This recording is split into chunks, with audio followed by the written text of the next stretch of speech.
everybody. This is The Way, Spiritual Dojo, the path of unconditional love. Our guest today is my good friend, Alex Wolfe. Talk a little bit about Alex's background. Alex is a biohacking expert, plant medicine advocate, and founder of Eons, a brand revolutionizing wellness through advanced adaptogenic nutraceuticals powered by mushrooms and cutting-edge biotechnology. His work focuses on optimizing health by improving circadian rhythms and leveraging nature's healing potential. As the Concordia Summit ambassador for mental health and wellness, Alex champions psychedelic microdosing for mental health and speaks at leading conferences, including Wonderland Miami. He also co-founded Circadian Wellness, uniting nature and biotech to promote global well-being, and was instrumental in launching and scaling major cannabis and CBD ventures, raising over 60 million in IPOs. When Alex is not sharing insight on podcasts or panels, he loves to just enjoy life by the lake in Austin, Texas, with his truffle hunting dogs. With that being said, Right. welcome in, brother. Hey, thank you. It's good to be here with you, Jared. Yeah, I'm glad we can drop in and connect. Yeah, Alex and I we've known each other through retreats and just we've stayed in connection throughout. It's just beautiful to be able to do this with you and just see our growth journeys as we ascend. That's right. Yeah. Absolutely. It's quite the journey. Yeah. Um, yeah, I'd love to, there's many things I'm curious about, but I'd love to just start off with, just where you grew up. Yeah. Like, where did you grow up? I grew up in Canada. I was born in Montreal and I moved to Toronto in the middle of high school. So I was one of those, like, we have a new kid today, and it's me. So that was it was a it was an interesting experience being that new kid on the block.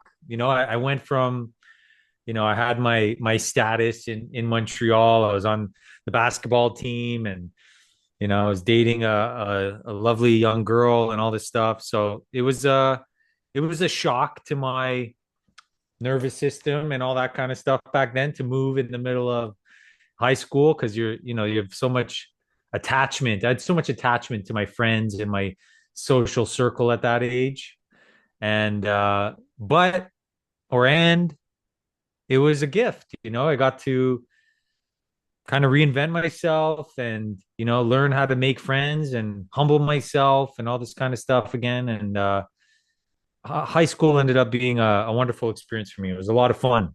So I no regrets. It was just exactly how it was meant to go. And from there, Yeah. I went to school in Toronto. I was a pilot. I went to aviation school. And then from there, becoming a pilot, I got to travel around a lot and moved around a lot. Florida, Western Canada, California, and Beautiful. then back to Canada, and then ended up in Austin, Texas. Do you, do you have a home out in Canada right now, or is it just you're solely based here in Austin? I'm based here in Austin, been here for a few years now, and was looking for a headquarters for our company Eons, and it all just lined up perfectly for Austin. It Yeah. was it was it was divine. You had mentioned something, so like it's interesting with you in the high school, you bringing that up because it sounded like it was kind of like a shaping of you. Mm-hmm. Um, Mm-hmm. would you, in that moment of your high school, was there a moment either before high school or in high school that you realized that you're a leader? Mm. Was there ever a moment that showed up for you? Yeah, I mean, That's a great question. I'd say I don't know if there was an exact moment, but I think because what happened, if I just, just reflecting on it right now, Yeah. moving from Montreal to where I ended up moving in Canada, Oshawa, Ontario, is just like, a bit of a rural town. It's a blue collar town is a good way to say it. Like the General Motors plant is there, and Okay. it's kind of a rough town in that kind of sense. And I moved from like the suburbs of Montreal, which was more like a real trendy spot, So I showed up with like my leather jacket and all this kind of stuff, and I was like a cool kid. So moving to this, you know, blue collar town, I had a bit of an edge, so I stuck out. We need like a And slide of him in his leather jacket, like to figure yeah, that. yeah, I I have a leather jacket and my gelled hair and all this kind of stuff. And I used to watch like mobster movies, so it was I don't know what was going on back then, but I had an edge coming into the school. And at first they were like, who the hell is this kid? Like I just stuck out like a sore thumb. Hmm. But by humbling myself, I was able to befriend, a lot of good kids. And I was different and I just embraced it. I just embraced the fact that I was different. I didn't necessarily try to fit in. I just owned that I was different. And eventually people, they just accepted it. That like, oh yeah, this kid's different and he's got an edge to him. And because of that, yeah, I guess it could just say like I gained a lot of confidence from that. And then confidence is a good thing to have, when you're young and stuff like that. It could get you in trouble, and it did. It got me in a lot of trouble, but that was part of the adventure. And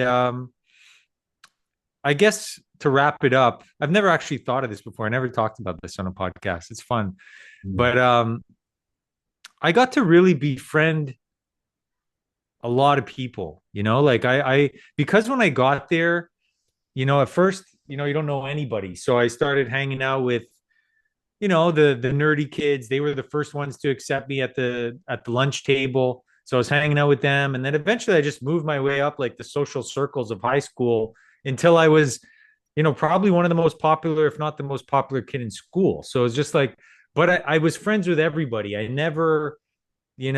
was never too good for people. I just, because I had that humble beginning, so Yeah. because of that, I just ended up befriending everybody, and people liked me, and I was very blessed, and the teachers liked me. And I didn't actually do a lot of work in high school, but I had a lot of fun. So it was just like this, it was like a wild adventure. Yeah. I love Really, this question. I I've never really thought of love. this. Yeah, no, I really love that. Because I think for the listeners too, it really helps to um, see the uniqueness of who you are and how you've come to be who you are, especially as a leader. Um, and you're talking about specifically uh, how you befriended pretty much everybody. And I kind of want to paint a picture before we like dive into the biohacking and your and eons and all that. Um, what would you say as because I mean obviously you are a leader, uh, but like in those moments you were befriending people, um, in you, what is some and it seems like a natural thing to you because of me knowing you, Alex, personally, in you, what was that pull of just really seeing the good in everyone? Is Hmm. that just something that's been natural for you, or was there something kind of guiding you in that moment of befriending everyone?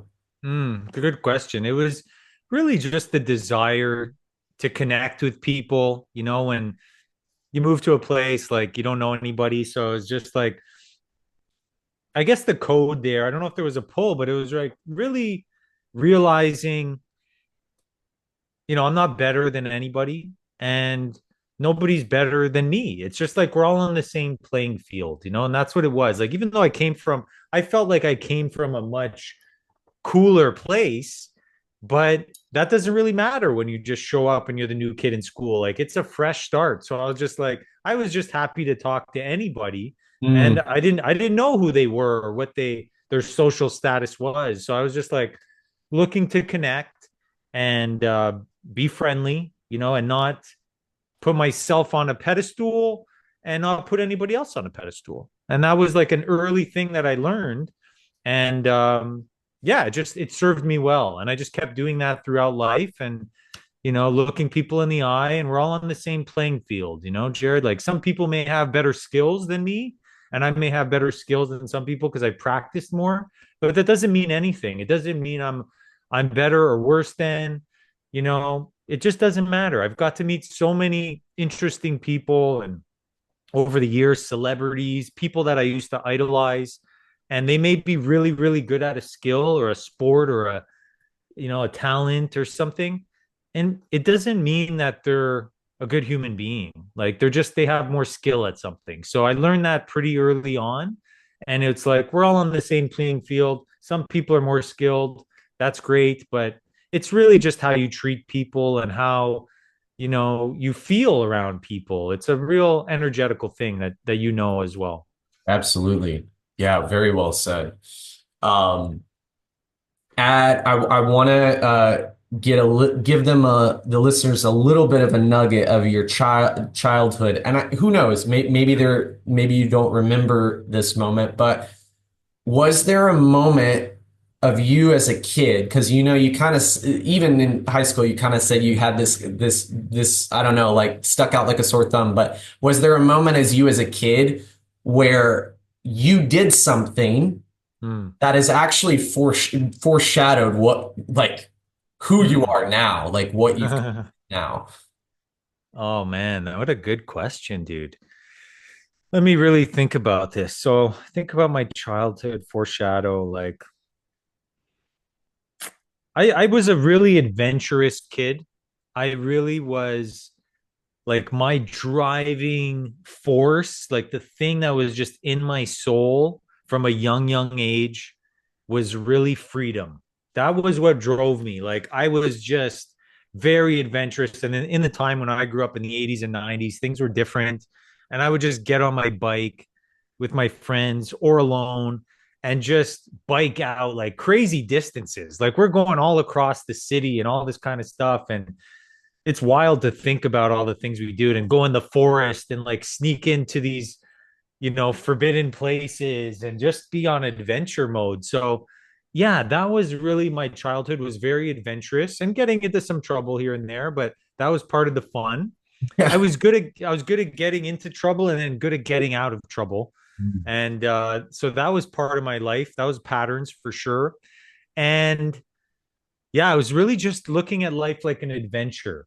And as I've gotten older, like even where I'm at now, I use that perception or that perspective to embrace more responsibility, as a leader, as a business leader, where I could see some people or even old parts of myself being like overwhelmed by responsibility. I have the mindset now or the perspective that maximum responsibility equals maximum adventure. So the more responsibility comes my way, I just frame it as this is adventure. This is adventure. This is interesting. This is curiosity. Like what is going to happen? I don't know. But whatever happens, even if anything happens, it's okay. It's all part of the adventure of life. And so that's been how I've utilized, my childhood adventures to free. And I love this question because it makes life a lot more fun. And I've had my seasons in life and in business where it wasn't fun. It was not fun. It was a grind and it wasn't fun. It got very serious. And then when I reintroduced the adventure component, it became a lot more fun. Man, I tell you, like I definitely got a lot of chills, just as you were, or I like to call them God bumps. Like, God bump.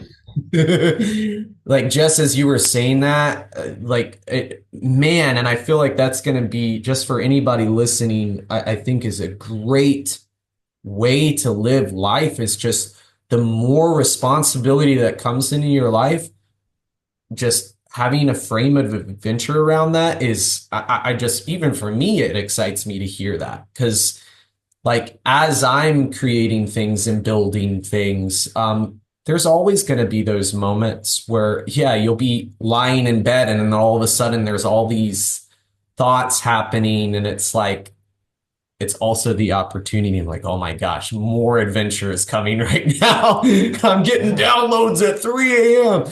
You know? Yeah. Yeah. Yeah. I love it. It's a great way to realize that, especially as men, I can't really speak for women on this, but Yeah. for men, responsibility increases our capacity. It increases our ability to hold space, right? Which I believe is a big part of being a man and a leader and all that kind of stuff. So it shows me that, like, no matter how much gets thrown at us as men, you can handle it. You can handle it. It just takes the right mindset. And that's what it's shown me is, like, I have more responsibility now than I've had in my whole life. And just because the mindset, it's like, yeah, you just realize you can handle it.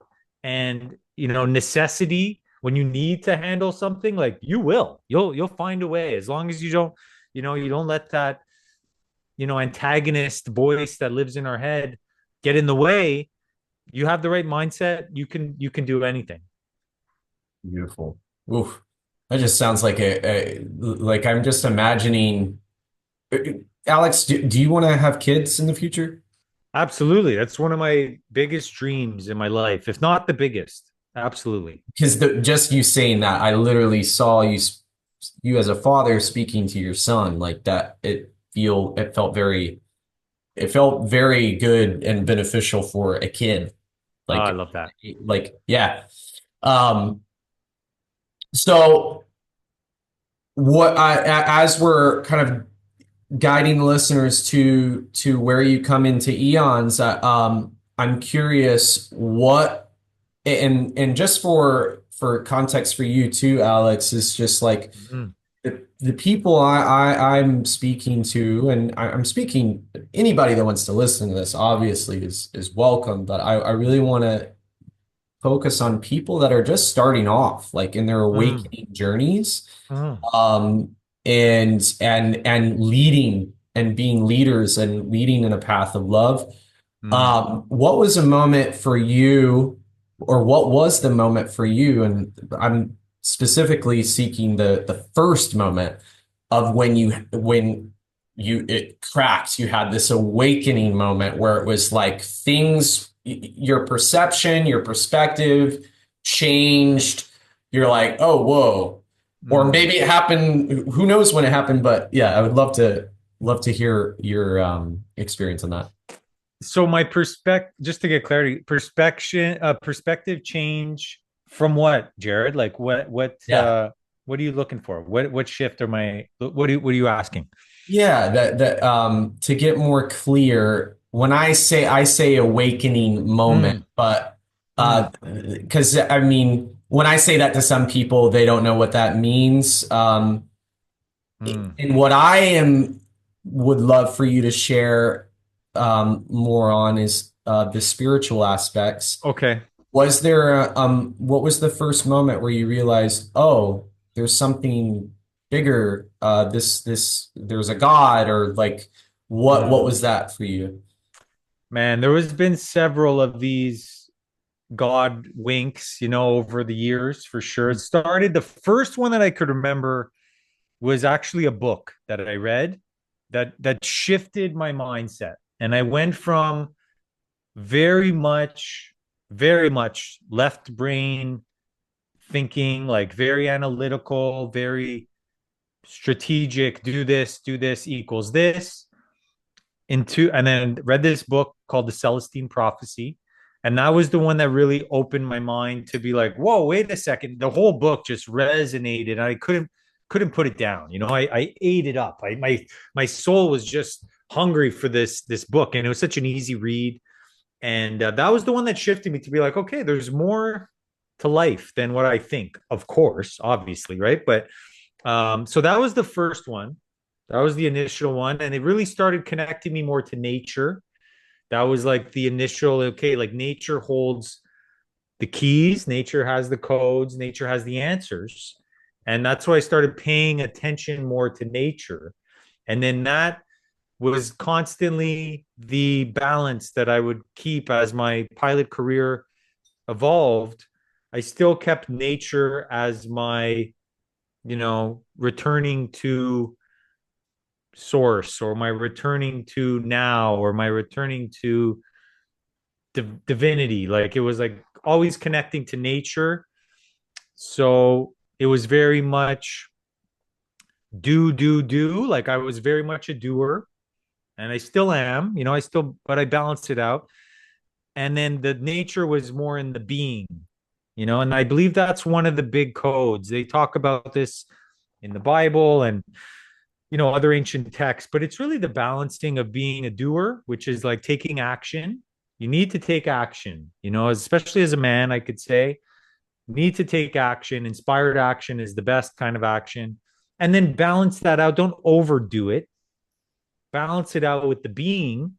And the being, a great way to do that, a simple way, is just connect with nature, sit in nature, walk in nature. And now you have the balance, the male, masculine, and the feminine energy. And so that was the key. And that book really put me onto that. And then there's a plethora of stories where, I became more and more and more of a doer, and I just had to balance it out more and more and more with the powers of nature. And, Mm. that'll lead to a whole cascade of topics. Oh, beautiful. Yeah, man. So this reminded me of something that I like to call her a spiritual co-pilot. Oh, I love this. She's she's been a mentor of mine, but honestly, part of it, I'm like almost look at her as like a soul mother. Like she's just been a mother figure in my life. Amazing. But she had said something which reminded me when you were talking about the doing and the being, is it's like she's like sometimes you gotta do, sometimes you gotta be, and then you get to this place where you're playing the doobie doobie doobie song like Yeah. it's like jazz. It's like life is just like jazz, maybe. Oh, I love that. So good. So Yeah. true. Yeah. Yeah. So I mean, and I can just through that response to this, and yeah, Celestine prophecy was a big thing for me actually too. When you said that, I was like, I just was so hooked. Mm. And it was the book that started me off for me too, of just my journey of awakening and seeing things in an adventurous way, really. Yeah. So like, and I can see like you talking about nature, that is definitely intertwined in a lot of what you do. Mm. I would love to know what inspired you, the moment in your life that inspired you to dive into biohacking and plant medicine. Mm. And I would love for you to explain what biohacking is. Uh, Right. yeah. Okay, great. No, great question. Okay, so biohacking, I don't actually know the real definition of it, but I should. So that's good to be aware of that. Biohacking to me is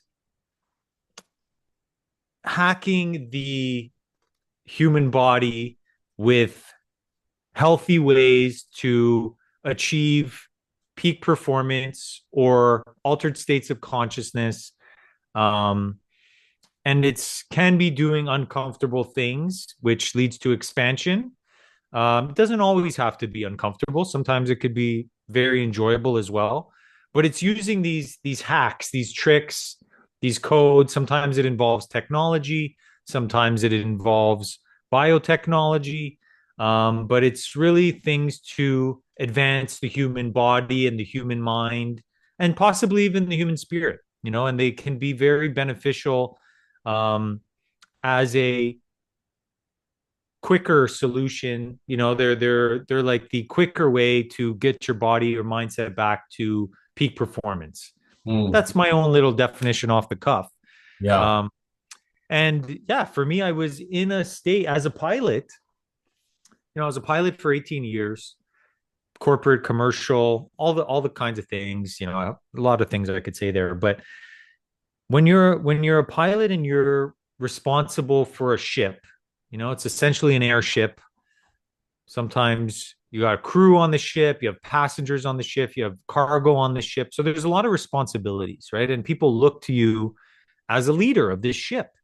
And you feel that responsibility, you feel the weight, obviously, especially when people's lives are at stake, right? So for me, biohacking was a way to stay in peak performance so that I could be the leader and guide this ship or fly this ship or lead this ship where it needed to go.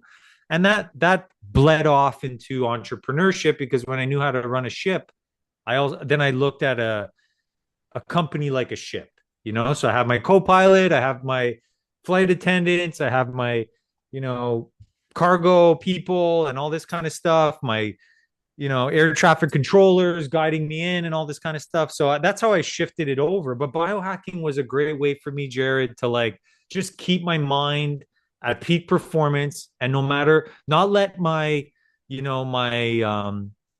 it like the antagonist in my head or outside circumstances to get in the way, So it was like determination, perseverance, endurance, persistence. I love these energies. Like my soul really does well when I embody these. Mhm. And so biohacking was a way for me to stay in that and also realize that, in all honesty, biohacking was a way for me to avoid uncomfortable feelings in my life as well too and just keep going, just keep pushing and now I still think it's great. Biohacking is great. When you got shit to do and you just need to get shit done, it's wonderful. And it's always good to feel your feelings, like don't avoid those like I did for a long time. I avoided feeling uncomfortable feelings. Mm. Um, and it's really just finding, it's a balance, like sometimes you got to do and sometimes you got to just be and sit with those uncomfortable feelings. So it goes back to the doobie doobie doo thing. Mhm. That's life, that's the game of life. Mm. Mm. Yeah, man. And like you just speaking to that, I can there's just I can see that in our day and age where we have so much innovation and technology and change, when it comes back to the just this human vessel, it's like the body will, if you're listening, the body's gonna tell you like, yo, like, where's that nature? Yeah. We've been Slow cooking on down. this technology. I'm not a cyborg. Yeah. Yeah. Nature is the best. Nature is like really the ultimate biohacker. That's what Yeah. I've come to realize. I love that. Ooh, I love that. It's the best. It's nature's well, I believe mushrooms are like nature's technology, right? So that's where it's led me to that's the best. It's like where we're going, like you alluded to in this world, modern day world with the AI, the artificial intelligence, it can be great. It's very helpful for getting shit done and being productive and all this kind of stuff. And so we have the artificial intelligence on one side, and then we have the organic intelligence on the other side, which is the mushrooms, the mycelial network, this connection to nature. It's nature's technology. And that's just what I like to lean into more. Like I'll still use the AI when I need to get to be efficient, but never forgetting like the power of nature. That's where the real answers are. This is the other the other side of our mind, I will say, is like really the divine mind, where the other one is really the conditioned mind. So I always go back to nature. It has all the answers. I don't have all the answers, but I've learned to tap into nature to get the answers, and then share that with who's ever willing to listen. Mm. Thank you for saying that. That's a good reminder too. Is it's just like yes, these innovations these new innovations with AI are absolutely beautiful, but all the messages, the juicy ones that are held in nature. Mhm. It's a good reminder. So what yeah, I'd love to just for share your story of how you got Eon started. Because and also like was there a moment where it's like the mushroom itself, it was like that was the first spark of excitement. You're like, yo, mushrooms, bro. Like, Of course. I love that. Of course. The mushrooms have been guiding me the whole time. Like they're so intelligent. They're so, yeah, just connected to the divinity, and a lot of people don't get that or don't understand that yet. And that's okay. It doesn't mean that it's not true. They are the original intelligence of this earth. They're the oldest living organism, the oldest and the largest, so it's like, that's pretty epic, like they are literally hundreds of millions of years old. Like they've been around for eons. Literally, the closest thing to infinity is eons. So just realizing the magnitude of these mushrooms, and the more and more research that's done on them and data and all this stuff, is like they're probably more intelligent than humans. And humans have a hard time understanding that, but these things are so connected to everything in this world, all the plant life, all the crops, all everything that grows, everything that lives is all in relationship to the mycelial network. So it's incredibly fascinating, and I just love learning about it more and more and more. But yeah, like they were guiding me for a long time, Jared, and I just had to continuously get out of my own way and just allow them to show me the way. And the origin story of how Eons started was, and I've shared this story publicly before, of course, was I was working on another company at the time. I was launching a CBD company in Los Angeles, California. And, I'm in startup mode, and, I'm building this company and all this kind of stuff. And I'm really feeling the pressure. I'm really feeling the stress. And it's like there's a lot of pressure. And to be honest, I wasn't handling the pressure well. It was the first time in my life where all my old tricks, the biohacking, the the working out, the diet and all this kind of stuff, like it wasn't working. It wasn't getting me through. I was like, man, what the heck's going on? And it wasn't one day I got a call from a shareholder checking in on me. And usually these shareholder calls, they just want to hear the good stuff and what's going on and that kind of stuff. But I took the opportunity to tell this guy the truth, and he's like, how's it going? I'm like, actually, it's not going very well.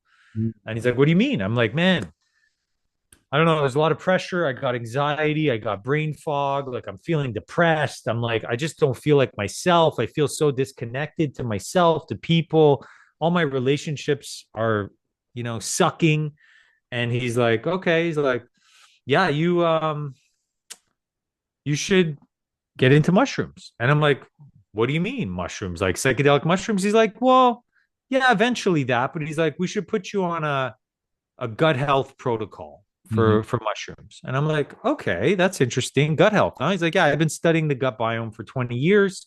And once you come to understand the relationship of your gut to your brain, to the sun, to the soil, to fungi, and beyond, he said, you'll upgrade your relationship to nature and you will shift from a consumer to a co creator in this world. And that line just was like, just landed for me. And I was like, wow, okay, this guy clearly knows what he's talking about. Tell me more. And he started telling me about these functional mushroom protocols. And I was like, okay, I'm in. At this point, I'm willing to try anything.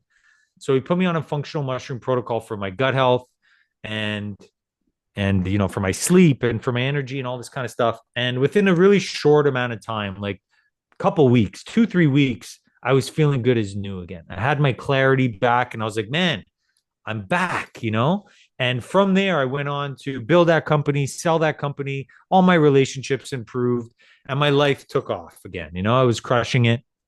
And so, we sold that company and, he was happy. He was a shareholder. So he reached out to me. He's like, oh, that was great. I was like, dude, it was really your mushroom protocol that set me on the pace for that, you know? And he's like, yeah, I get it. These mushrooms are incredible. I was like, I feel that. I know. He's like, I want to dive in more. And he's like, well, let's put you on a psychedelic mushroom protocol, you know, psilocybin. And I was like, yeah, let's do it. So I started exploring with psilocybin. Mm. And that was really, you know, the next phase. And that's why I really started getting more and more into mushrooms. I was still doing the functional mushrooms, and then I combined it with psilocybin. And that was really the you know, the origin of how Eons started. Cause I was like, hey, my next venture, I want to do a mushroom company. I could see how much these have impacted myself and other people. So yeah, long story short, Jared, but that was how Eon started. And then when I was doing these psychedelic journeys with my business partner Jeff, we started exploring and, you know, in these psychedelic realms, and we just started communicating with the mushrooms. Like these mushrooms are very willing to communicate in these spaces, you know? So we started communicating with the mushrooms, and we asked them, what should we call this company? And it was literally them that told us Eons. So we were like, wow, okay, boom. And we went out, we got the .com, and you know, the rest is history in the making here. Beautiful. Yeah, it's I mean, like I started learning about the benefits of mushrooms through you. And so like, because you know, just for the listeners, I've been supporting just like in different ways of like being a brand ambassador for Eons and helping him like sell products and things like that, his products. And I just from my experience, yeah, I've just noticed a lot of benefits and just yeah, the intelligence that you speak of, which my body is pretty sensitive, so there's just these. It's very interesting what plants do, and specifically mushrooms, when you're taking them and kind of listening to how they're working in your body.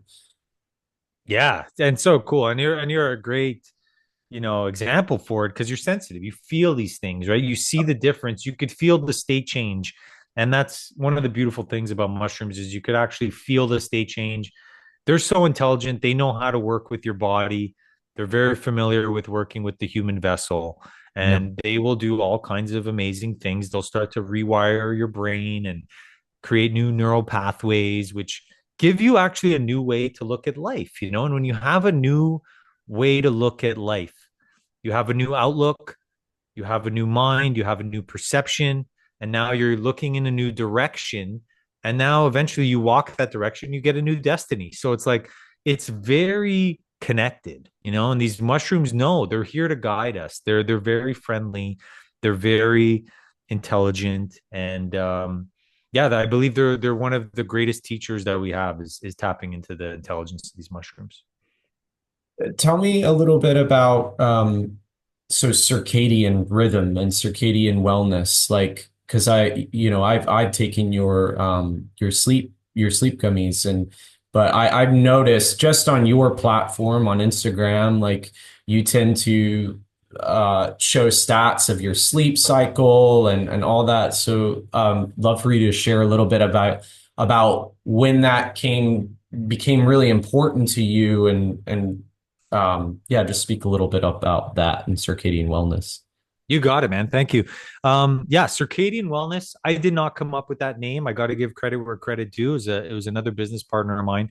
But when we were looking to, you know, come up with a powerful name for the parent company, we realized the power of circadian rhythm. You know, like the sun is one of, if not the most impactful things in this life. You know, period. It is so incredibly impactful. Like it's really the bringer of all life and warmth and light and energy and heat and all these things. Like it's without it we'd be totally screwed.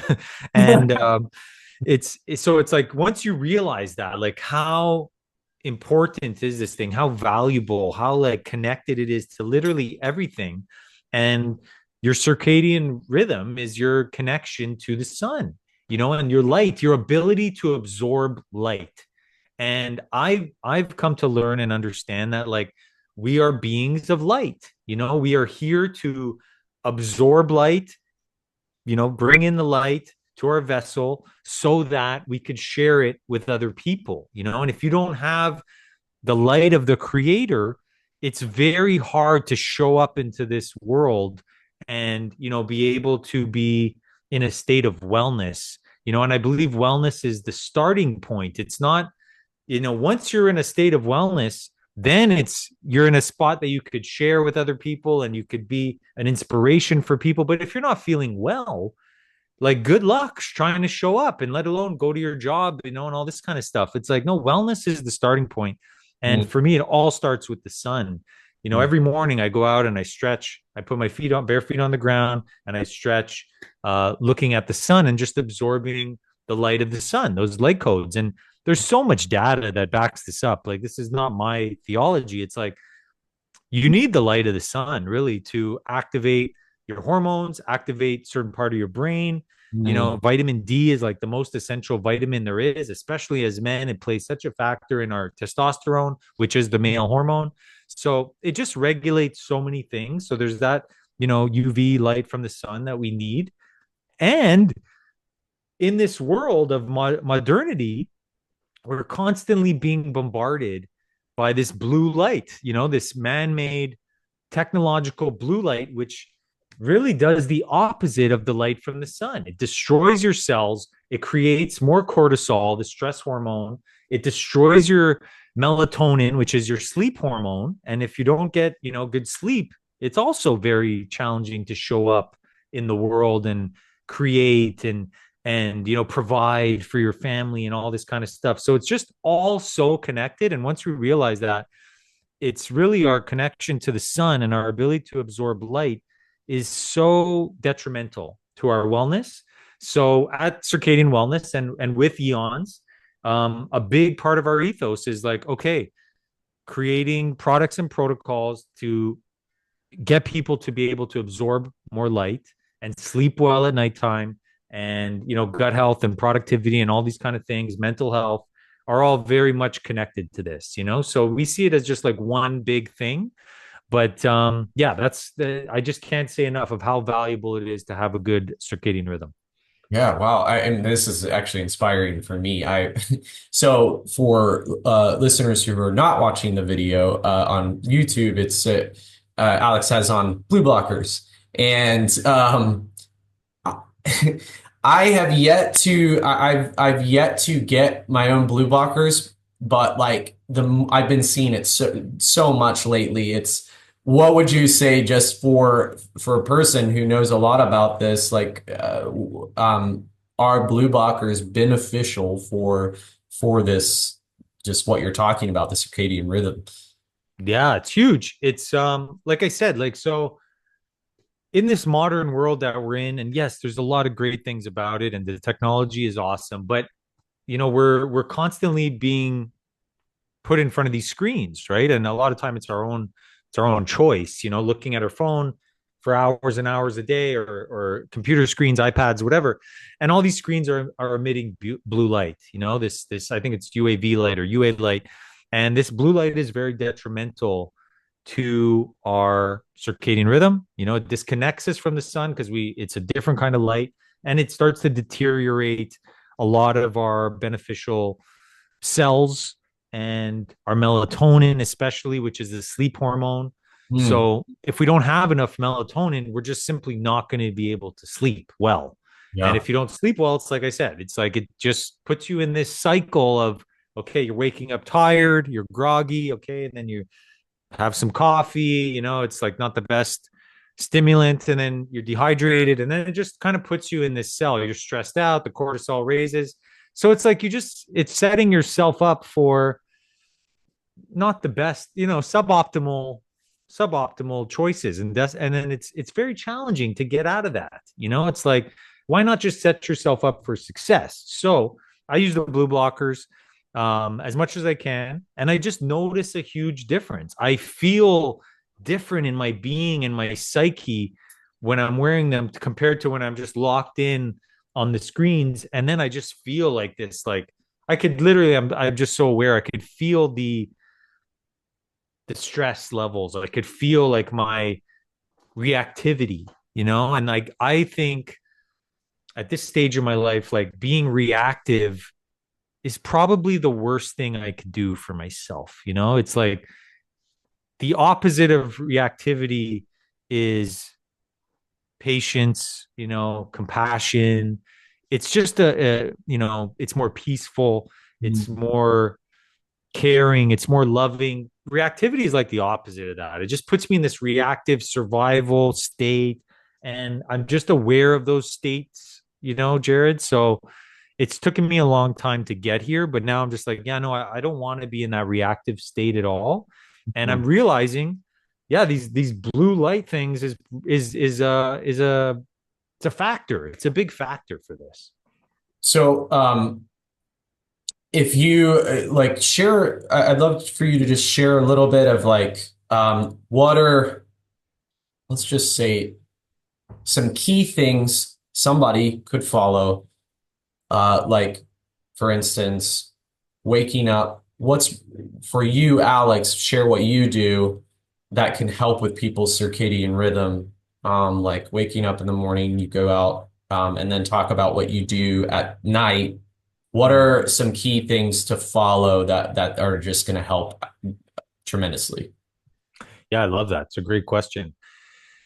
Really simply, like anybody could do this. It doesn't really matter of your situation or, as long as you don't live in like Antarctica or something, like it's very doable.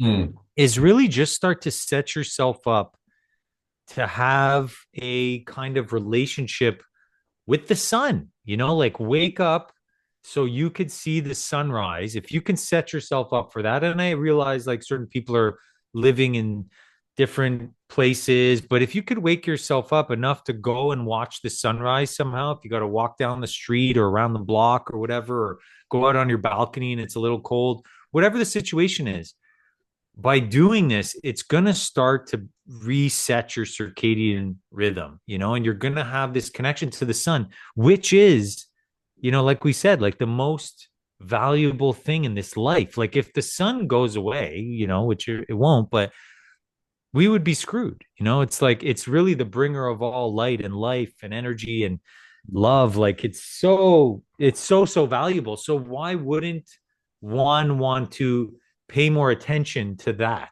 and just be like thankful the sun is coming up, you get to see the light is absorbing in your eyes. That's doing something. It's activating your brain, it's activating your body. Like this is how we used to wake up in ancient times. So it's like this is starting to get on that harmonic rhythm that is the circadian rhythm, is just being more connected to the sun. The sun goes up in the day when it's at its peak, you have your most energy. That's what the data and science shows. Between like 11 o'clock and 2 o'clock, it's our most productive time of the day. So you're just okay. Now you're in like crushing mode, and then as the sun starts to wind down, you wind down your day, you take it easy.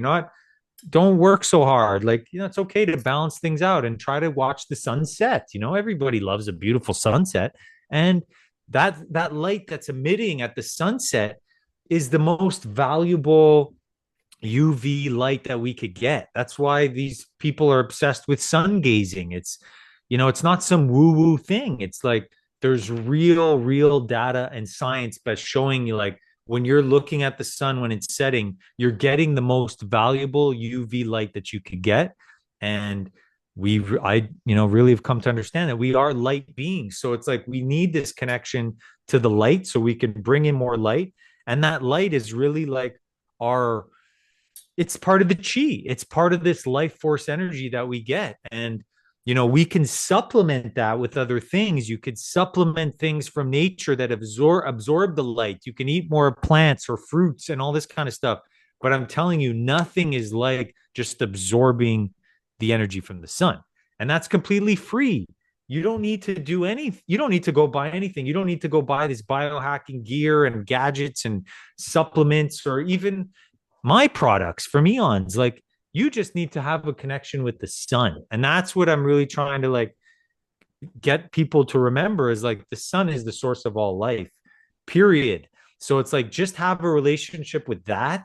and watch your life turn around in a really quick amount of time, you know? So yes, the mushrooms can help with that. They'll guide you and they'll start to like move you a little further down the path and evolve yourself. But it all starts, I'd say, Jared, with your relationship with the sun. Beautiful. Yeah, I can just from you sharing that for like anybody, it's just like you're having all sorts of ailments, all sorts of things going on in your body. Da da da da da da da. First thing you can start off with. Just following exactly what he said, and you can only imagine the shifts that are going to happen in your life.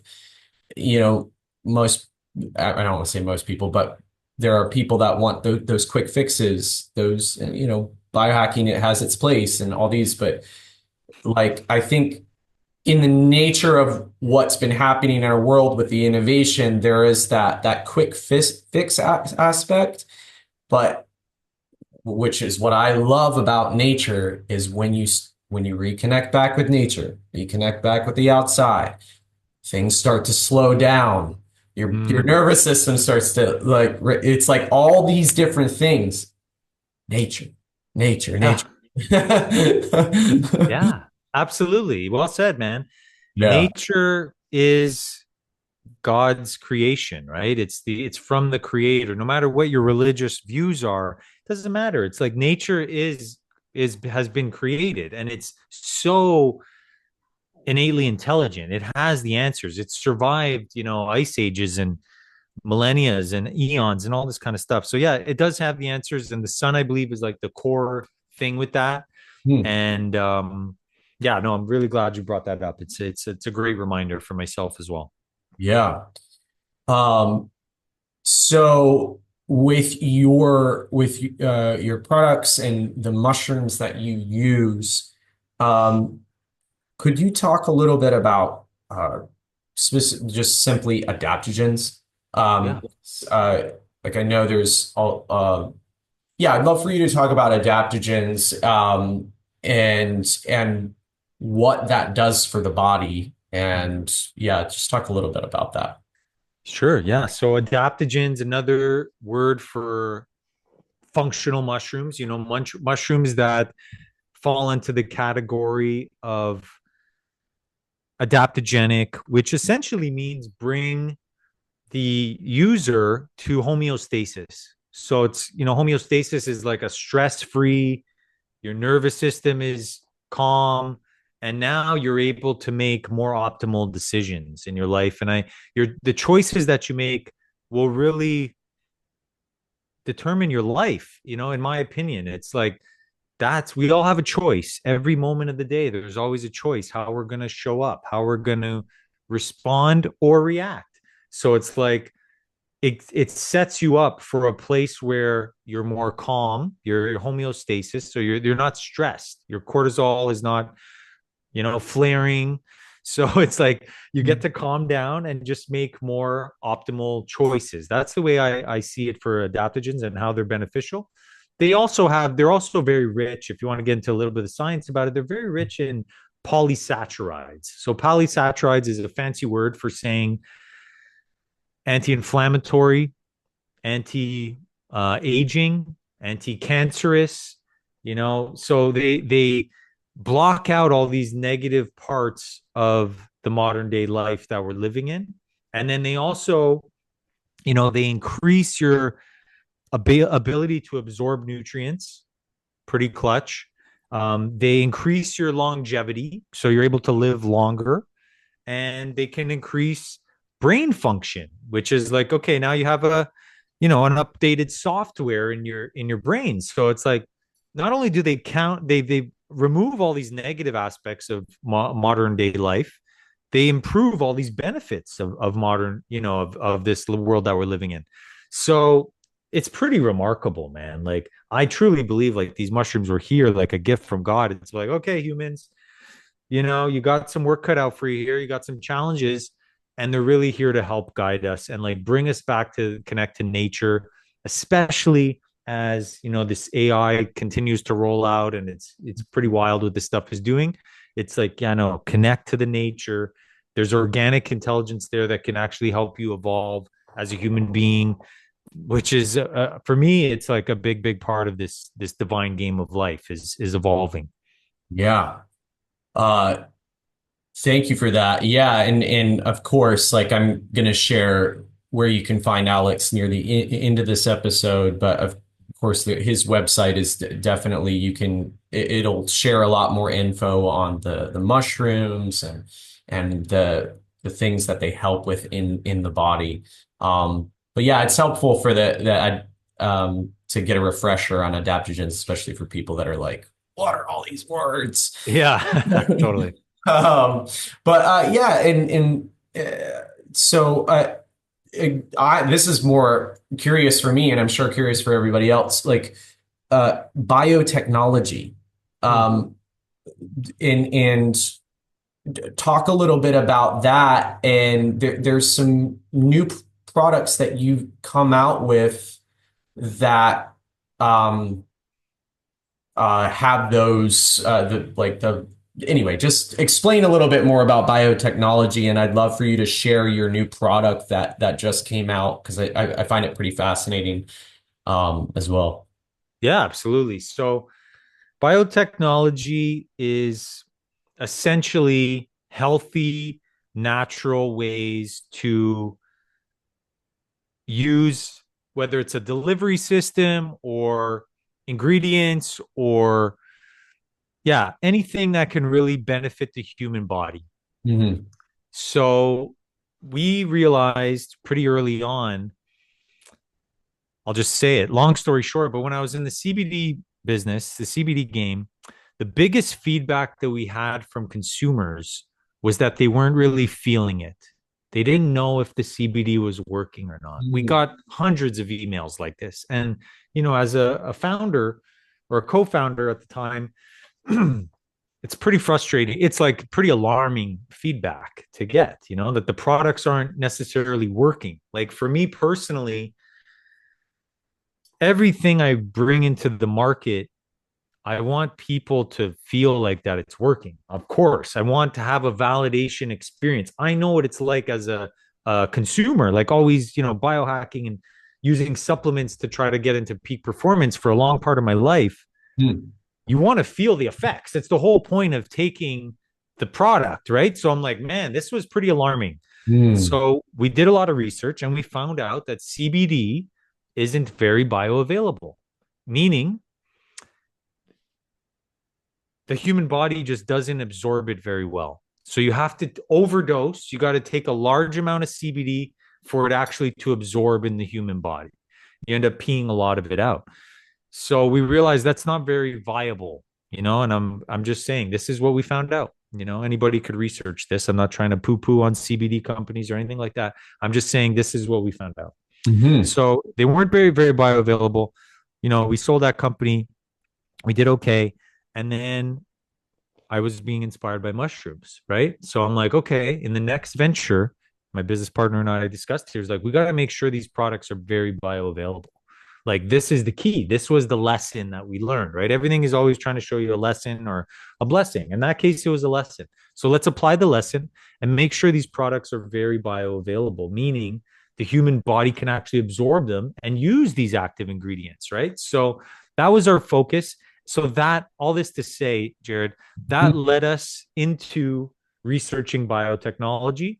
And, my business partner miraculously found or got, shown this biotechnology that was a delivery technology that can take molecules, active ingredients, in this case, adaptogens, mushrooms, and absorb them in the human body very quickly, very effectively, very precisely. So this way, that's why everything we do with Eons, like we know, like by giving it to the user, they're going to feel the effects. That's the whole point. Is like we wanted to have a validation experience. We wanted to shift your state, and we want it to taste good. We want a good user experience overall. Like, this is America. Everything has to taste good here, right? So those are the two, those were the two like core things. They were like, okay, we got it to work and we want it to taste good, because a lot of times when people think mushrooms, they're like, I don't like the taste or it's gross or whatever. Okay, well, we got to change that. So those were the two key parts. And so we had a lot of fun with that. And I'll go into the next thing here. Like we're moving into the realm of legal psychedelics. That's where I'm very inspired to go with Eons, and that's what we're doing. And when you're talking about legal psychedelics, which really hasn't been done before, like Yeah. there's psychedelics out there, but they're not legal in a lot of senses. And we want to change that. We want to focus on the legal psychedelics and show the credibility and legitimacy of these amazing medicines that can help so many people with mental health and all kinds of stuff. And in order to do that, we want to use biotechnology to make very precise, very effective and very, trusting products. So it's like you try this, you feel this way 10 out of 10 times. There's no guessing, there's no, oh, am I overdosing or underdosing? Like, no, we want precise dosing here. We're talking about something that is psychedelic, which means, by the way, you probably know this, but it means soul revealing. We're taking this Not to for a that new, actually. yeah, it's psychedelic just means soul revealing. And that's where, the next phase of Eons and this next phase of the 2020s here is like, we want to shift more in from the left brain, analytical, do this, do that, conditioned mind into the right hemisphere, the creativity, the imagination, the intuition. Like these are superpowers that live in our brain and we don't tap into them enough.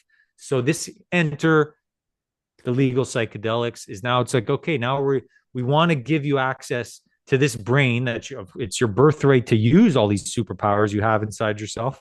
And that's what these mushrooms do, and they're legal. So it's like, okay, this is what's been shown to us is these amazing mushrooms that have these amazing capabilities and they're legal. So it's a very, very exciting time. I'm very, as you could tell, very passionate about this stuff. Yeah, that's super exciting. What is the specific mushroom that that you use in your this new what is it called, by the way? Yeah. The So the mushroom I'm alluding to is probably the most iconic, legendary mushroom of all time. Like, even as I'm just thinking about it, I know that the audience, probably no matter what their walk of life is, has seen this mushroom. It's in their subconscious already. That's the genius of this mushroom, Jared, is that it's already in our mind. Whether you know this much about mushrooms or you've been studying mushrooms your whole life, this mushroom. So it's like this mushroom is so genius that it's already in all of our it's in our mind, it's in our pop culture, it's in our folklore, and it is in our folklore. You're so right. it's everywhere. It's our emoji. It's in, the biggest video game of my childhood, Super Mario Brothers. Ah! Like it's the story of Santa Claus, as we approach Christmas now. Like if you really look into it, it's the story of Santa Claus. The list goes on and on and on. So all this to say, it's the legendary Amanita muscaria mushroom. That's what that famous red cap, white spotted mushroom that we've all seen. It's the emoji. Mhm. That's the mushroom. And this mushroom is psychedelic in nature, so it is soul revealing. It's not going to give you this hallucinogenic journey like psilocybin. It's different, it's a different kind of psychedelic mushroom. It actually works on a different receptor of the brain. So psilocybin works on the serotonin receptor, which, moderates depression and happiness. And Mhm. this mushroom, Amanita muscaria, works on the GABA receptor of the brain, which moderates anxiety, addiction, PTSD. So if you've had like traumatic experiences in your life, that goes through your GABA receptor of the brain. So yeah, I could get into it more and more if you want to hear about it, but it really it works wonders on the GABA receptor. So it's really essentially coding it. The mushroom goes in there, especially with our delivery technology. It breaks the blood brain barrier within a couple minutes.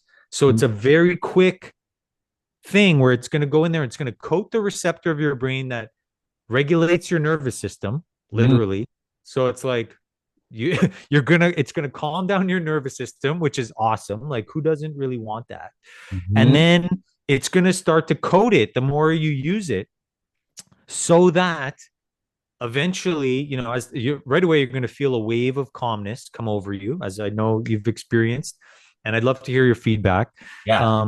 So it's you feel this wave of calmness, and then it starts to, you know, allow you to be calm. And when things come at you, external circumstances or situation, your GABA receptor is not flaring off and just putting you into this mode of reactivity and survival.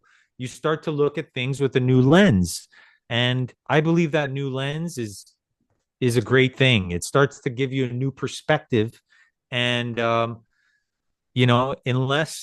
I'm just I think people have felt enough anxiety in their lives, and it's like, okay, well, why not give yourself a natural solution for that? Like, yes, there's Valium and there's Ativan and there's all these things, but those things have side effects, in all fairness, and they help a lot of people, and that's great. If that's what you want to take, that's great. But this is a natural solution for that. This is straight from nature.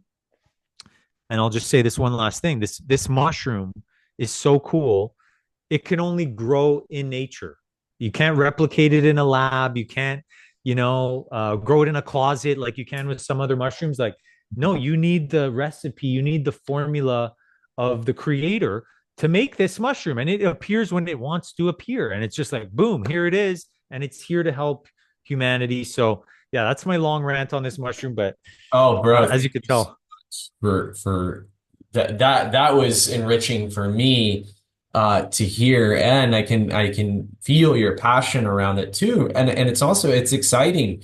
I when I found out about this through our friend Dane, who bought the product, I mean, I knew about it before, but like then here it is. Like he's like, you gave me a dose, and my experience from it, and I don't want to. I'm not blowing smoke up your ass, but like the way that you described everything of like uh, the is how I experienced it. So I mean, it happened very fast, and that's like with the biotechnology. I like I just you put it under your tongue, it dissolves, and I could feel it within a couple of minutes. And so for me, it felt very calming. I felt very warm sensations, and also like Dane and I were watching a movie, and it just really it helped us wind down too. It was not like it made me feel sleepy. It very calming. And yeah, it's and you know, I used to deal with anxiety all the time. I don't anymore because I've learned how to take care of my system. But yes. yeah, it definitely like for someone who has dealt with anxiety, I can that I can only imagine how the effects of that is going to help on your nervous system. Yeah. Having a regulated nervous system in today's world is truly like a superpower. Like, it's like it just is, and we all deserve that. Everybody deserves to have a regulated nervous system. We're just constantly being bombarded with so much stimulus and Wi-Fi and 5G and who the heck knows what else, right? Like all kinds of stuff. So it's like, yeah, there's a lot of stimulus. We've never had the access to this amount of information before, and AI and social media and all this crazy stuff, right? So it's like, yeah, the human body just needs to chill out. And yes, there's great free ways that anybody could go do this, go and ground on the earth. That's amazing. Go and absorb sunlight, go for a walk in nature, all these things. Take a cold, cold therapy or something, like take a cold shower. These are all great ways to regulate the nervous system and calm you down. And we've also created this amazing product so that, like, when you're in it, maybe you don't have time to do those things or whatever. This is just a way to relax your nervous system, calm you down, bring you into that creative side of your mind where, it's so powerful to be in the creative mindset. Like it's such a beautiful thing. And to access your imagination. And yeah, what else does this thing do? It actually, after we talked about it earlier, this mushroom, after 3 weeks of use, so 21 days, it starts to reset your circadian rhythm. So what Mm. ends up happening is you want to go to bed super early. The sun goes down, you're already starting to be like, wow, I want to go to bed. And then you go to bed early, you sleep great. This thing does amazing things for sleep, which is so cool. And then you want to get up early. You want to get up with the sun. So it goes full circle to what we were talking about. That's what this mushroom does. It aligns you with the circadian rhythm. So it's like, and that's the feedback that we're getting from people is so cool. And then, yes, eventually, if you continue on the protocol, and now you're very rested, you're feeling good, you're just like getting yourself up, you're getting yourself more in a calm state all the time because of your circadian rhythm. And then as it develops from there, then it starts to be more soul revealing. It's going to start to show you things that are stored in your subconscious, whether that's limiting beliefs or thought patterns that we get into, or habits, or even things that you haven't even thought about in 20 freaking years. It's like, it's wild what we store in our subconscious mind. It's all there. So it's like going to start to show you these things if you continue using it. And then it's up to the user if they want to change these things or reflect on these things or not, but at least it gives the user the like the door to see in, like an open door to be like, hey, look at this cell, look at this part of your life. It Yeah. gives you time to reflect. And I think that's a beautiful thing. Like, if you're ready for that. If you're not ready for that, great. If you're you're thriving and you're happy and whatever's working is working for you, great. But if it's not, if you want to like change things up in your life, which I believe is the key, is like, you want to change your life, well, you have to change your life. Like, you got to make changes. So this is a way to like change your, mainly it's a way for you to access a different part of your mind. Mhm. Why not try on that side of your mind? Like, what are you afraid of? It's in you, and it's actually the more creative side of you. So as you know, Jared, being a very creative guy, and we met at a very creative retreat, to say the least. So it's like, it's so valuable, right? So Yes.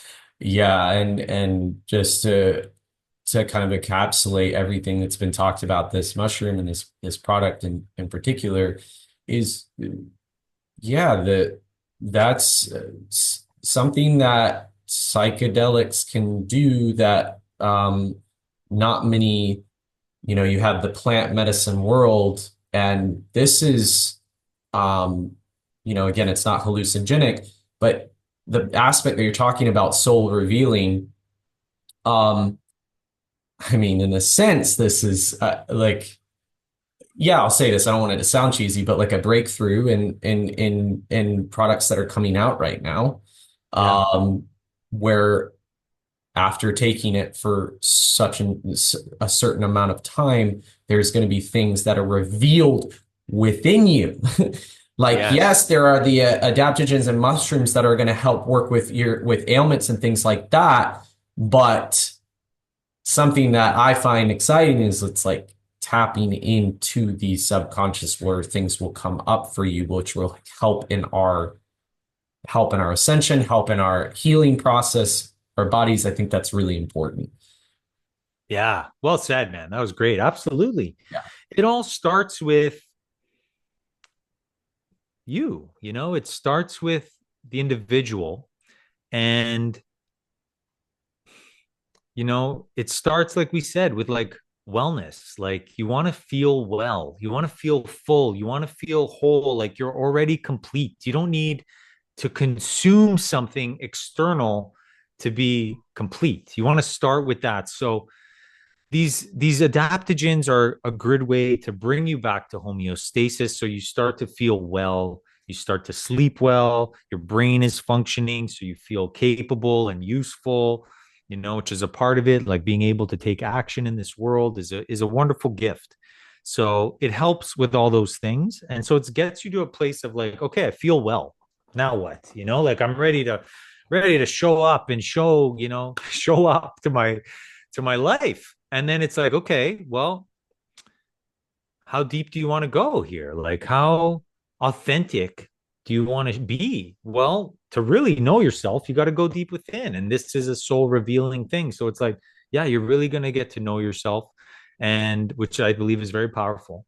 Hmm. So you know yourself, you know that divine nature that you're coming from. And from there, you become less of a consumer because you don't need something to consume. Even these mushrooms, that's the beauty of it. And I don't mind sharing this, is like after a short amount of time, you don't even need the product anymore. Like, and that's maybe not the best business model for Eons, but it doesn't matter. It's like this is a healing journey that we're just helping people guide onto. The mushrooms are doing a lot of the work. I'm just a steward for the mushrooms. Like, it's not me that's doing anything here. It's just like I know the power of this mushroom. It's been around for millions of years. Like, it's proven itself in this world already. I don't need to like sell it. It's like, yeah, no, I know the intelligence of this mushroom. So once the mushroom gets in there, it starts to work with the human vessel so wonderfully that it can be really transformative. And that's what the feedback I love hearing from people is like how it's actually making big changes in their life. Beautiful.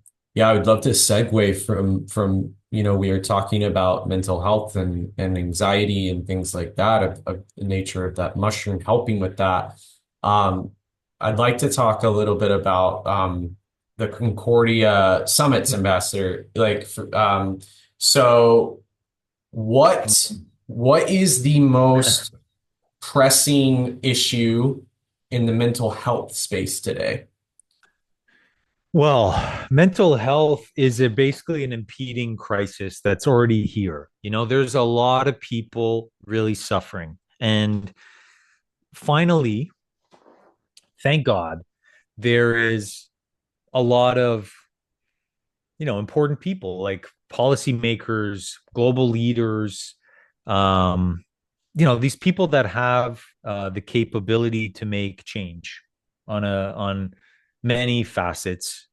And that was the cool thing about that Concordia Summit, which was a couple years ago, Mhm.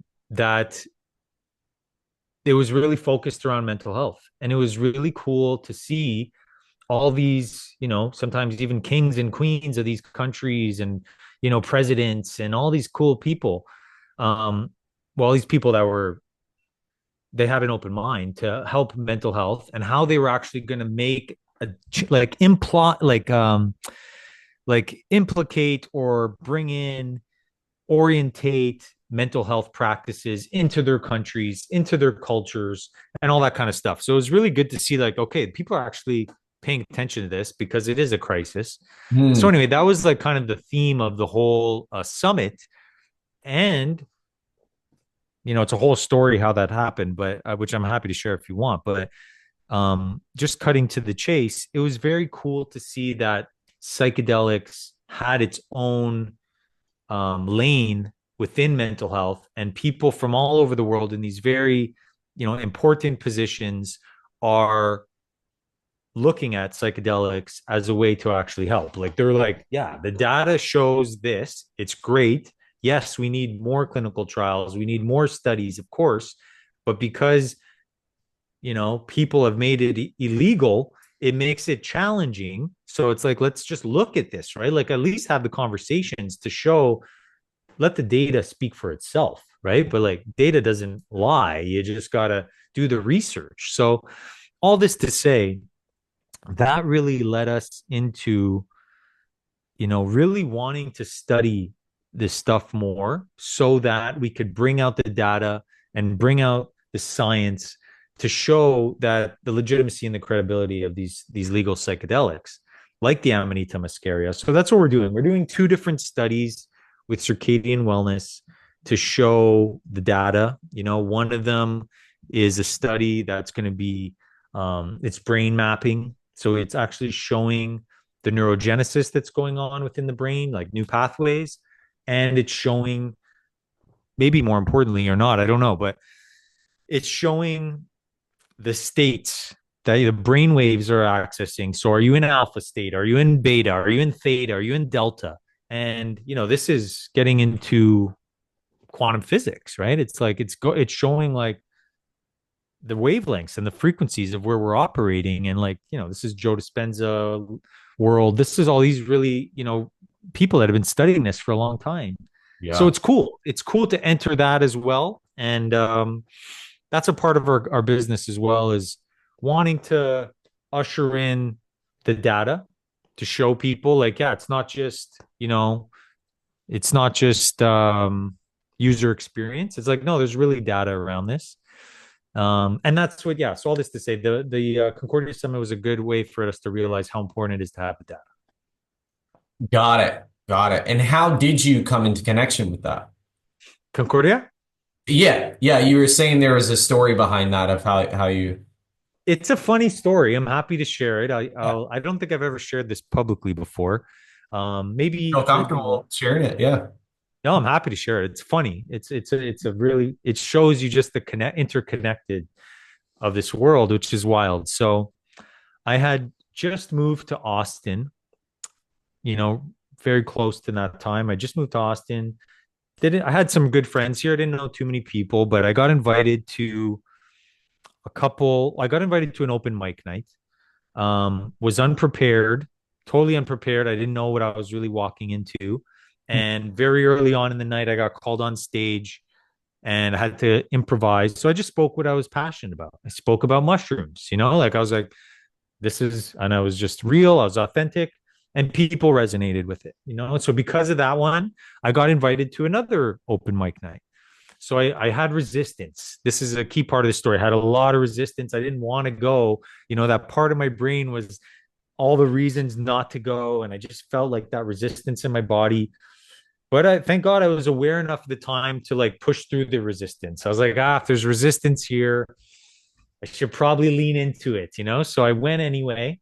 The open mic goes, and there's like 30 people there, and everybody speaks. I'm the last one. I haven't gone up yet. I'm just like, the resistance is there, and I'm not drawn to go. So I'm like, maybe they won't call on me. And the guy gets up and he's like, yeah, I feel like everybody's gone here except one person.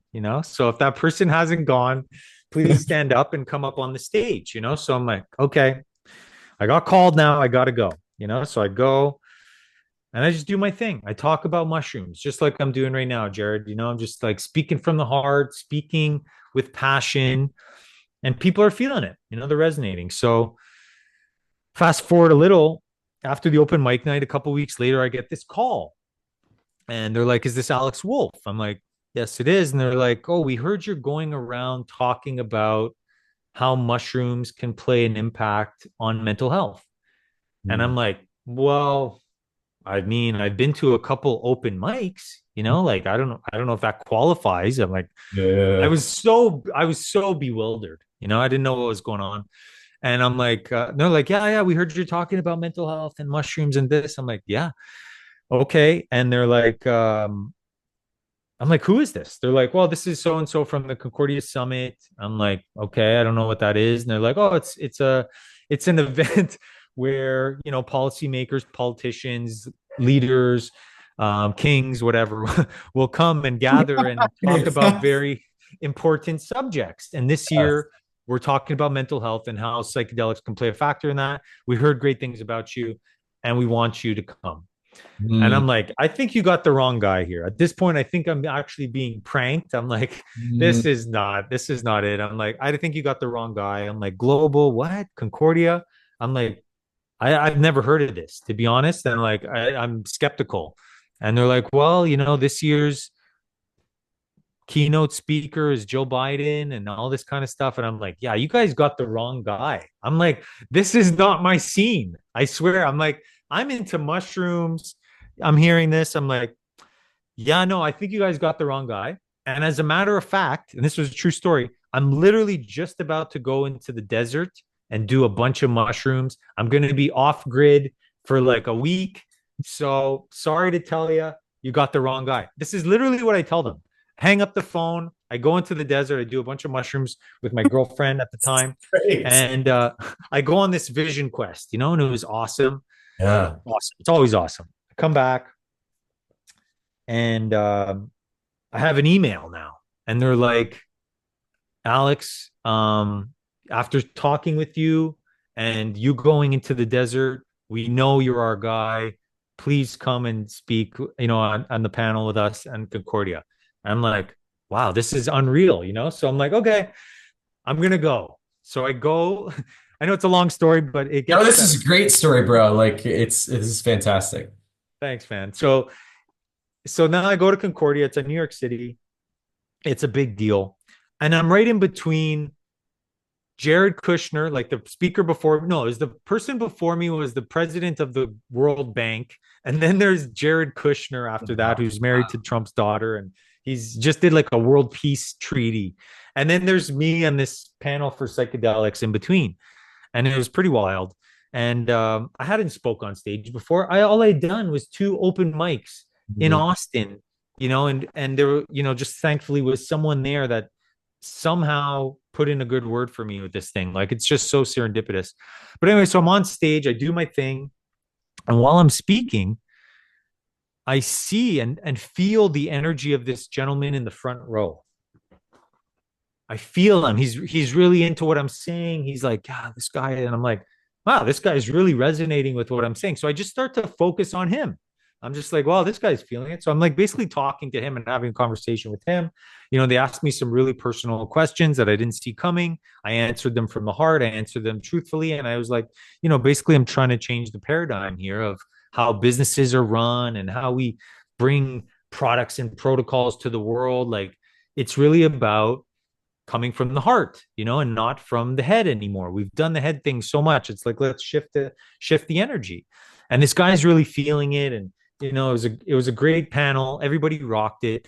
And then we get a standing ovation. Apparently, it was the first standing ovation of the day. So that was really cool. And we're like, yeah, we rocked it. So it was so cool. Such a great experience. And then shortly after the conference or that day, I get a call and they're like, hey, Alex, there was somebody at the talk that was very impacted by what you said, and they really, really liked what you had to say, and they would love to meet with you. I'm like, oh, great, cool. Who was it? And they're like, it's the president of Uruguay. And I'm like, wow, that's awesome. I Oh, was just in Uruguay like 2 months whoa. prior, 3 months prior, probably. So I'm like, wow, that's amazing. Yeah, I would love to meet up with him. He's like, okay, meet him for breakfast tomorrow at 8 a.m. here at this location. Okay, great. So I show up to breakfast and I have breakfast with the president of Uruguay. And I love Uruguay as a country. I know it's not very well known, but I'm telling you, this country is amazing, amazing nature, amazing people. What a Mhm. vibe. So I'm just thrilled, and I go and meet this the president. He's so kind, he's so nice. And he says to me, he's like, what really resonated for me was how you said leading from the heart. And he's like, I led my country from my heart, and it's so valuable. It's so important. And I was just like, man, I love this guy already. And he's like, I love what you're talking about with mushrooms. It's very fascinating for me. I'm very interested in this. And, if there's anything I could do for you in Uruguay, please let me know. Here's my number, and I get his number. I'm like, awesome, man. So we have some things slowly developing in Uruguay.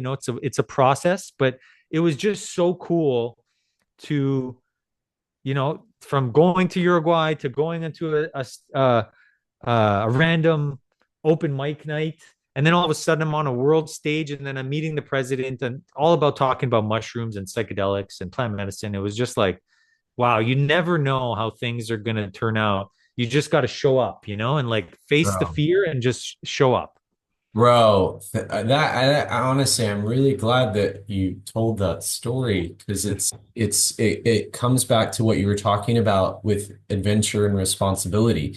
And like, you know, as you're growing and as you're leading in life, there's going to be these aspects where more responsibility is going to come your way. And do you choose the call or not? Like, do you choose the adventure? Yeah. Do you choose the hero's journey? Uh, like, And I'm inspired by that story alone because, and this is just for all the listeners too, it really is as simple as that. It really Mm, is as simple as leading from the heart, mm, following the heart. Um, and you get better at that. You get better at that as you move along in life, and I'm sure you could vouch for that, Alex. Is like you'll get better at listening to your heart, listening to the deciphering between the the ego mind mm, and the heart's call. mm. Yeah, well said, man. Beautiful. Well said. Yeah, it's really a dance, and it's like both these parts of our mind, all these parts of our mind have their place, but as we start to evolve and we start to explore our consciousness more, yeah, it's really tapping into the heart is really the key. And yeah, just allowing that other part of your mind to come forward, come through, like shifting from the survival mind, which is all fear and scarcity and lack and uncertainty and doubt and all these really like lousy vibes. So I'm just like so that's what I love about these mushrooms and these psychedelics is they just like, yes, they help us get out of that old mindset into the creativity, the intuition, the heart. And that's just, it's time, it's a better place to live from. So, yeah, no, I'm glad you said that. It's a great, great reminder, man. Yeah, amen to that, man. Um, this this may be. No, I'll just ask the question and whatever it means to you. But what does global well-being look Mm. like? My gosh, what a great question. Yeah, I'd say, if everybody had a really like a regulated nervous system, and just was calm, you'd start to see a lot of changes going on, and that I think it starts with that. And how does that happen? Well, like we said, like just connecting more to nature, connecting more to the sun, putting your bare feet on the earth. And like it sounds maybe simple or silly, but I'm telling you, it's like there's so much from these simple codes from nature. And so yeah, I think it starts with that. And then people are just feeling, well, even look at the word wellness. Like it's like a well. So it's like a well is full. You're feeling whole. You're feeling abundant so much that you can give to others freely. Like it's like, yeah, here's the well, and it's Hmm. interesting as we shift into the age of Aquarius. Aquarius is the water bearer, right? So it's like it's bringing the water and it's giving the water, which is part of wellness and a part of truth and all this stuff. And so yeah, that's what it looks like to me is people are feeling whole, they're feeling full, so much so that they can give freely to others, that are open and ready to receive, so yeah, that's what it looks like for me. Beautiful. And honestly, like I love that answer too because for me, I'm a simple guy. And Yeah, same honestly, here. like it really comes down to simplicity, man. The Mm. simplest things are the most beneficial and are from nature. Yeah. Yeah. Yeah, that's great. Great point, man. I think I'm a simple guy too. I always try to oversimplify things. It's a blessing and a curse. But it's such a funny this life, this world, this consciousness. It's so complex and it's so can be simplified at the same time. It's such a paradox, like we're such complex human beings with so many layers and multi dimensions. It's so complex, but then once you just really like simplify like what is needed to get to this wellness, which is like the starting point, it's actually pretty simple.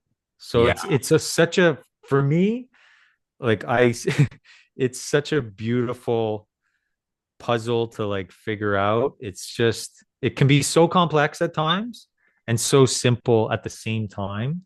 Hmm. It's wild, man. Like whoever invented this place is just so genius. Yes, yes, that's the truth for sure. Yeah, so uh, getting closer to the end here, but I'm gonna fire off some, I guess, like fun questions, like Sure. Yeah. seeing what comes up for you. Mm, Um, if you could collaborate with mm. any historical figure, anybody that's alive or dead, in the fields of health, spirituality, or science, who would it be and Oh, why? wow. Wow. So cool. Official answer would be Yeshua, Jesus Christ. I feel like I'm already collaborating with him. That's the wild thing. Like Let's my as go. I my yeah, my relationship with mushrooms. I know this is controversial for some people, and that's totally okay. My relationship with mushrooms has really brought me closer to Jesus, to Yeshua, and studying him and researching him and praying and communicating to the Holy Spirit of Yeshua. So it's like that's my all-time favorite collaborator. I feel like I'm already collaborating with him in many ways.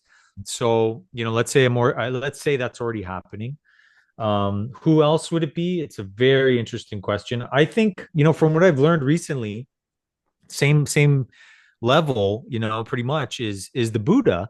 The Buddha apparently was like the ultimate biohacker. He did Let's all these cool techniques and he was going with all these different tribes and groups and masters. So the guy was like the ultimate student, and he would surpass his teachers as he went. He was just so dialed in and doing the things and being doobie doobie doo better than anybody at that time, so the Buddha is super dope. And also I learned that there was like many Buddhas, right? Buddha just means enlightened. Well, just means it means enlightened one.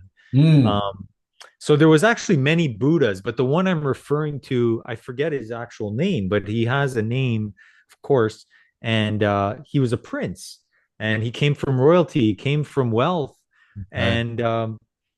and he chose this path of mastery, right? Where it's just like ultimate self mastery. He could have done anything with his wealth, but that's what he chose, and he just was like the ultimate biohacker ever. And it led him all to the simplicity. It was deeply profound and deeply complex of what he discovered, but the solution for that was so simple, not easy to do, but it was so Right. simple, and it aligns perfectly with what we're talking about, because that's my perception of reality is things are so complex and can be so simple at the same time, and it's just like slowing down, becoming present, and locking in to unlock the infinite potential of what is. So I would say that would be, that Buddha specifically would be another epic collaborator. Oh, I love that so much. Yeah, and like the word alchemy came up like Mm, as you were describing that. Um, the name Siddhartha came up. mm, Like mm. kind of sounded like something similar to this guy, but yeah, man, Oh those yeah. those are great figures, great figures. Two pretty epic guys. Yeah. Yeah, yeah, they've done some things. Yeah. Yeah. Um, so what's the most surprising thing that you've learned about yourself Mm. through plant medicine? Oof. Oof. And I know there's so many, I'm sure there's so many things, but if there's something, just one thing that pops out for you. Oh, man. There's a lot. It's been, plant medicine for me has been incredibly profound, healing, humbling for sure. Um, yeah, great humility, brought to me by plant medicine for sure, which thank God. Um, so yeah, it gets me to really look deep within and face the shadows, these uncomfortable beliefs or feelings or things that just got programmed into me, or for whatever reason my soul wanted to experience. And yeah, so the most surprising one, I'm trying to think what was like surprising, like that was in there, like, oh wow, yeah, that's in there. you know I guess the most surprising one was just realizing that I actually did have a pattern of avoidance. Mm, And for me, that was pretty surprising because I face a lot. I thought, or I believed, like I was facing things very head on, and I had like relentless determination in my life, and perseverance and endurance and all these things. But there was still a part of me, the shadow, that was avoiding the real uncomfortable thing. Like that version of Alex would biohack, extensively, like do all the biohacking, build the biggest company, go date the most exotic woman, or create wildest relationship of your dreams. Um, you name it, right? All the mhm, plant medicine, all if as long as I don't have to look at this part of my life, you know. So, and that was the surprising thing. I was like, wow, I've actually been avoiding. I thought, yeah, I've lived a very full life, which I'm super grateful for. Like all the things I mentioned, I love doing those things. I love relationships. I love building companies. I love biohacking. And I got to realize I was really fueled or driven to do those things literally from a place of avoidance, of avoiding looking deep within myself and facing this uncomfortable feeling that was there. Um, that started from childhood. And the ironic thing, and I'll share about it, I don't mind sharing. It mhm. was a relationship with my mom, and I've come to learn my mom is probably, if not the human being that has loved me the most in my entire life. She has literally unconditional love for me. But just based on our love languages, like it wasn't lining up. I wasn't receiving it in the way that my limited conditioned mind thought I was receiving the attention or love, So that belief, just like I accepted a belief that it wasn't really true. It was just my perception, limited perception. I accepted a belief that actually wasn't true. And because of that, like I felt I wasn't loved fully by my mom, which was a lie that I believed. But that lie propelled me into a life of achievement and wild adventure and, pleasure seeking and thrill seeking and all this kind of stuff, and really pushed me to live a life on the edge, um, which was fun. It was great. It was what it was. But all this to say, the biggest surprise I got from plant medicine was like, wow, that's how it all started. And when I got to face that and sit with that and realize, like, dude, your mom loves you more than anybody. Your mom is like she loves me so much. It's ridiculous. And it was like, wow, so wild how we just take things as kids and like we don't understand, and then it programs us into this thing called life, so yeah, that was the one. Wow, beautiful. Gosh. Hmm. That's really, yeah, I don't really have much to say on that. It's just really beautiful. And specifically, Thanks, Judd. a mama man.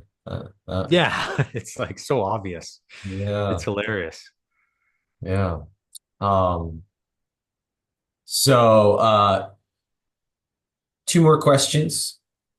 And this is just more of my curiosity about your truffle hunting dogs. Yeah, Yeah, nice. bro. Like I saw you get these dogs and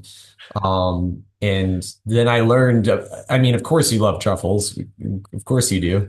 I happen to love truffle. Just me as a inspire like I cook a lot. I get inspired by watching professional chefs on video and but like the fact that you have truffle hunting dogs is so cool. Because I can't remember. It was this one day I was on a flight and I was watching a movie that was it was like it was talking about truffle hunting, and it was like this story about I can't remember where it was. It might have been somewhere in Europe.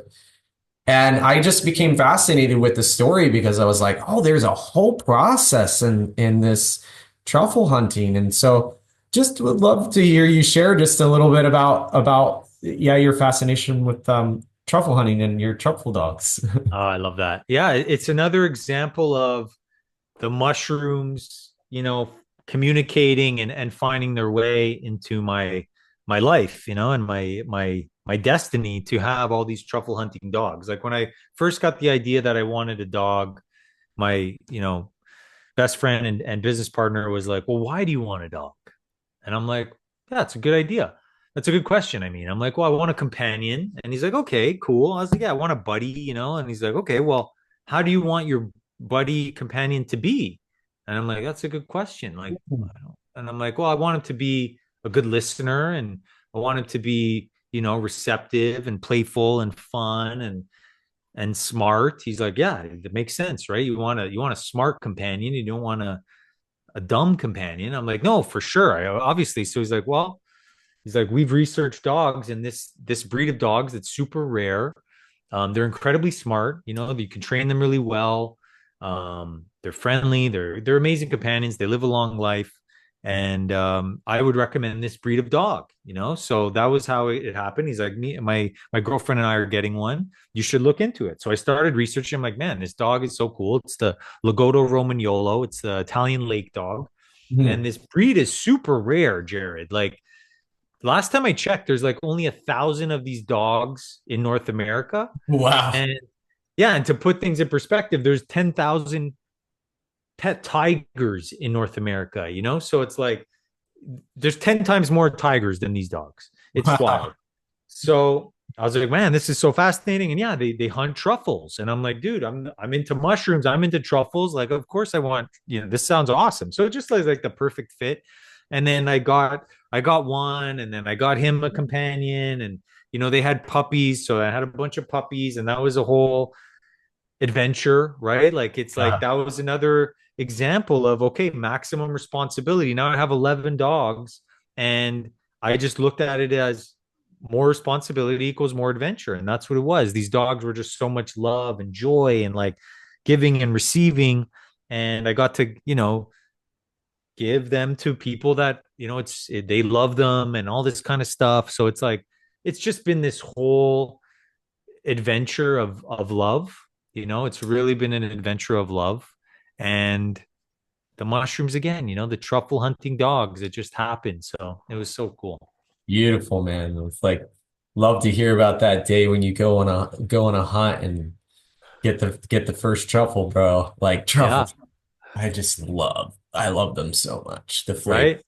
Oh, And it's when I incredible. experienced the company Truff, uh, Mm, like after incredible. posting that, like if any of you listeners love truffles, go to check out Truff, the company. They're in a lot of stores. Yeah. Their sauces, are great. It's the best. Yeah. We got to get you sponsored by Truff here, Jared. Yeah, right. It's like there's like blue blockers and like yeah, but well, beautiful, man. And the last question I ask all the people I bring on, and it tends to be very special for each person. And I do this right before the episode.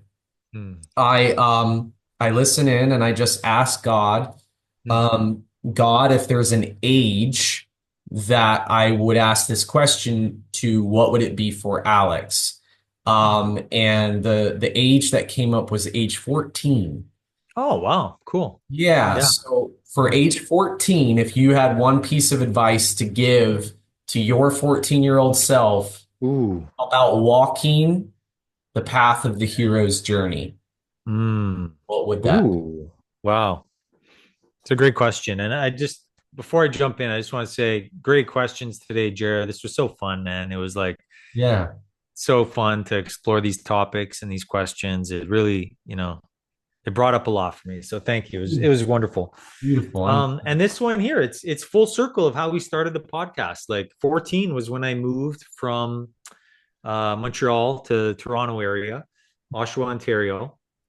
And so I was the new kid. So if I go back in time and I'm like, okay, you know, this is the chapter, everything is going to line up for you, and just have fun, enjoy the ride.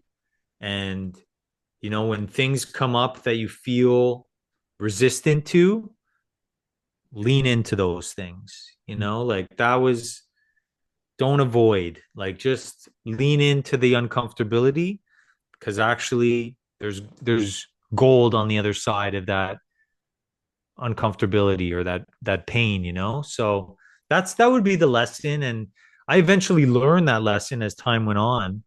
That was probably one of the bigger lessons of my life, and it was like just constant times in life where there was a resistance to doing something that comes from the conditioned mind, and realizing for what it is, like, oh, there's this resistant energy, like there's this, like, want to avoid that and do something else. It's like, no, that's where you lean in and just face that, you know shine light on that. And on the other side of that, there's a gift. So that's been like the journey that I've been on. And that's what I would go and give to my 14-year-old self. Love it. Amen. Nice. And with that, where can the listeners find you? Like, where are the places best to go for them? Yeah, eons.com. That's our baby. That's the mushroom brand that we built, the iconic mushroom brand to help people with modern day problems like sleep, anxiety, gut health, productivity, mental health. So yeah, that's our baby. And I'm pretty active on Instagram at Mr. Alex Wolfe. And yeah, so You said yeah. Mr. Alex Wolf? Yeah, Mr. Alex Wolfe. And Okay, our Instagram is at eons.ahead. cool.